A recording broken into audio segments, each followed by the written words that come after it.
புதுச்சேரியில் கௌரவ விரிவுரையாளர்கள் பட்டதாரி ஆசிரியர்களை பணி நிரந்தரம் செய்யக்கோரி ஆர்ப்பாட்டத்தில் ஈடுபட்ட ஆசிரியர்களை போலீசார் கலைந்து செல்லுமாறு வற்புறுத்தியதால் ஆசிரியர்கள் கதறி எழுந்தனர். மேலும் ஒருவர் பேச்சு மூச்சு இன்றி மயங்கி விழுந்ததால் பரபரப்பு ஏற்பட்டது. முதலில் அந்த காட்சிகளை பார்க்கலாம்.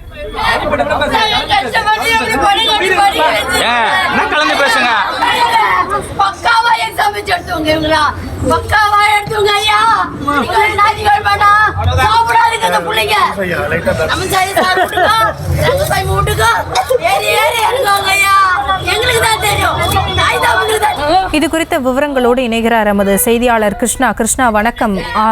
ஆர்ப்பாட்டத்தில் ஈடுபட்டுள்ளவர்களின் கோரிக்கை என்ன? அங்கு கள நிலவரம் என்ன?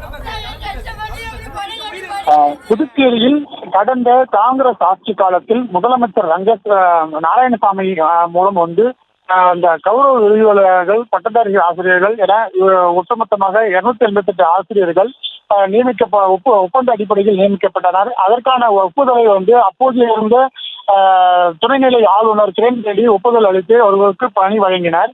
தற்போது 4 வருடத்திற்கு மேலாக இவர்கள் தொடர்ந்து புதுச்சேரி கல்வித்துறை மூலமாக ஒப்பந்த ஆசிரியர்களாக கௌரவ விரிவுரையாளர்கள் பட்டதாரி ஆசிரியர்கள் மற்றும் பாலசேஜியாவை சேர்ந்த 288 ஆசிரியர்கள் தொடர்ந்து ஆசிரியர் பணியில் ஈடுபட்டு வருகின்றனர். தற்போது இவர்களுக்கு பணி வழங்க முடியாது, தங்களுடைய ஒப்பந்தம் முடிவடைந்து விட்டது, அனைவருமே வீட்டுக்கு செல்லலாம் என தற்போது இருக்கக்கூடிய முதலமைச்சர் ரங்கசாமி, கல்வித்துறை அமைச்சர் நமச்சிவாயம் தெரிவித்திருந்த நிலையில இவருக்கு கடந்த 4 நாட்களாகவே தொடர் போராட்டத்தில் ஈடுபட்டு வருகின்றனர். புதுச்சேரி சட்டமன்ற பின்புறத்தில் இருக்கக்கூடிய இந்த சாலையில் அமர்ந்து தங்கள் போராட்டத்தில் ஈடுபட்டு வருகின்றனர். இந்த நிலையில போராட்டத்தை கைவிட்டு செல்லுமாறு காவல்துறை மற்றும் தாசில்தார் பிரித்திவிராஜ் தலைமையில இந்த ஆசிரியர்களிடம் பேச்சுவார்த்தை நடத்தப்பட்டது. தொடர்ந்து நீங்கள் அனுமதி இல்லாமல் போராட்டத்தில் ஈடுபட்டு வருகின்றனர்கள். வருகின்ற திங்கட்கிழமை முதலமைச்சர் மற்றும் கல்வித்துறை அமைச்சர் தங்களை சந்தித்து பேசுவதாக கூறியிருக்கிறார்கள். ஆனால் உடனடியாக நீங்கள் கலந்து செல்ல வேண்டும் என அவர்கள் எச்சரிக்கை விடுத்திருந்தனர். மேலும் நீங்கள் கலந்து செல்லவில்லை என்றால் தங்களை கைது செய்யப்படுவார்கள் என்றும், அப்படி இல்லாவிட்டால் வழக்கு பதிவு செய்யப்படும், வழக்கு செய்யப்பட்டால் ஆசிரியர்கள் பணியில் மீண்டும் செல்ல முடியாது என அவர் தொடர்ந்து எச்சரிக்கை விட்டதன் காரணமாக அப்பொழுது ஒரு ஆசிரியர் தங்கள் 4 வருடமாக ஆசிரியர் பணியை செய்து வருகிறோம், தங்களை மிரட்டுகிறீர்கள் என்று கண்ணீர் மல்க அவர் கோரிக்கை வைத்து முதலமைச்சர், அமைச்சர் மற்றும் துணைநிலை ஆளுநருக்கு கோரிக்கையாக வைத்தார்.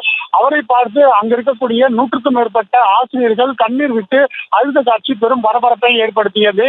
அதனைத் தொடர்ந்து அந்த ஆசிரியர் போராட்டத்தில் ஈடுபட்டிருந்த 4 ஆசிரியர்கள் திடீரென மயக்கமடைந்து அவர்கள் மூச்சு பேச்சு இல்லாமல் அவர் இருந்ததை அடுத்து அருகேமையில் இருக்கக்கூடிய பொது மருத்துவமனைக்கு அழைத்து சென்று அவர்கள் தீவிர சிகிச்சை பிரிவில் அனுமதிக்கப்பட்டு சிகிச்சை பெற்று வருகின்றனர். இந்த போராட்டம் தங்களுக்கு முழுமையாக நியாயம் கிடைக்க வேண்டும், அப்படி இல்லை என்றால் தங்களுக்கு பணி வழங்க வேண்டும் அப்படின்ற உள்ளிட்ட கோரிக்கைகளை வைத்து தொடர்ந்து இவர்கள் போராட்டத்தில் ஈடுபட்டு வருகின்றனர். இந்த போராட்டத்தின் காரணமாக போலீசார் இவர்கள் கலைப்பதற்காக குவிக்கப்பட்டிருக்கிறார்கள். விவரங்களுக்கு நன்றி கிருஷ்ணா.